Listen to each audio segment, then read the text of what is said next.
नमस्कार. थंडीचा महिना आणि चिकन पोपटी झाली नाही असं होऊच शकत नाही नॉनव्हेज लवर्सच्या घरी, हो की नाही? तर आम्ही पण कुकरमधली पोपटी ट्राय केली.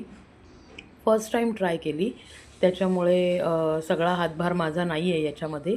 माझी दीदी आहे, तिने ही चिकन पोपटी बनवली आणि आमच्याकडे सगळेच खवय्ये आणि खिलवय्ये. त्याच्यामुळे एक्सपेरिमेंट करायला आम्ही एकदम उत्सुक तयारच असतो. तर भांबुर्डीचा पाला, त्याच्यामध्ये शेंगा आणि ओवा, जाडं मीठ हे सगळे ट्रेडिशनल पदार्थ टाकल्यावर मग काय मॅरिनेटेड चिकन आणि त्याच मसाल्यामध्ये घोळवलेली मक्याची कणसं, बटाटे आणि अंडी असं सगळं थरावर थर लावून मस्तपैकी चिकन पोपटी करून घेतली कुकरमध्ये 4-5 शिट्ट्या काढून. तर पहिल्यांदाच बनवली त्यामुळे प्रयोग खूप काही यशस्वी झाला असं नाही.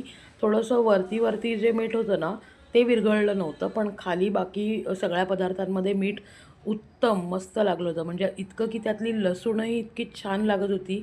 तर खूप छान पोपटी झाली आणि दीदीने एकदम ओनरशिप घेऊन सगळं काही छान प्रकारे पार पाडलं होतं.